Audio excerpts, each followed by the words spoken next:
So I just bought ULTY about a month ago, and I currently own around 400 shares, or roughly $2,000 of it. And today we're going to see if it has been worth holding for about a month now, and whether or not I'll continue to hold this ETF going forward into the next couple of months and possibly even the next year. Now, ULTY, as well as other extremely high yielding ETFs, has performed considerably well so far this year in 2025, which is why so many people have been really excited about it. And naturally, it's going to garner a lot of attention because of how insanely high its distribution yield is. As of today, its distribution rate is 86.6%.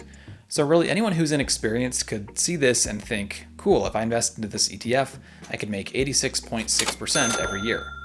But the biggest problem with income ETFs like this is that, as much as we don't like to admit it, it does experience significant NAV decay. If we look at its chart, not including dividends, over the past month, it's down 8%, and the month before that it was down 5%, all while the S&P 500 and the NASDAQ are hitting their all-time highs. So whether or not you believe in NAV erosion, it's definitely a real thing, and ULTY is, unfortunately, no exception to it.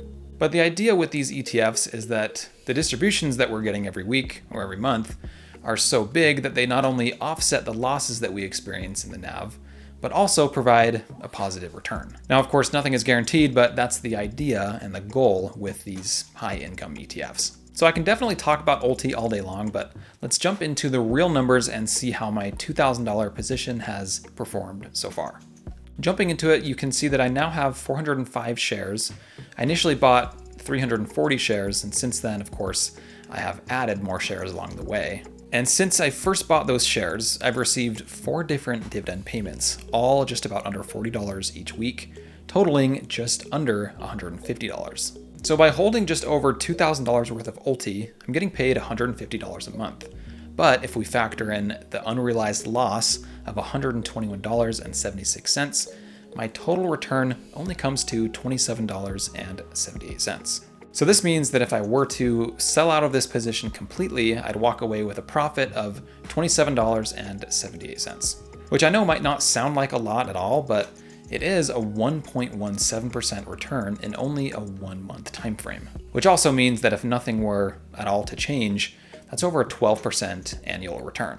But again, that's assuming that there will be no NAV decay at all going forward, and these distributions stay relatively high around that 9 to 10 cents per share range. So what I'm planning on doing with this position is really just continue to do what I have been doing by holding on to all these shares and continuing to collect that weekly income, as well as potentially adding even more shares to this position. And yes, I'm sure there still will be that slow NAV erosion month over month, but like I said, if those distributions can continue to stay really high, getting a 10 to 12% annual return is still really good. Plus, I can always use that weekly cash to invest in all the other stocks and ETFs in my portfolio. So all in all, I definitely don't think that ULTY is an ETF that should take up the majority of your portfolio.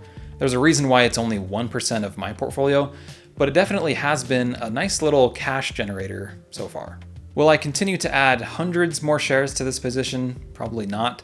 But like I said, if it continues to perform fairly well like it has, then I may as well just continue to hold it for another year or so. But let me know what your thoughts are on ULTY, whether you're buying and holding, or maybe you've sold completely and are never looking back. Just let me know what you think, and I will see you all next time.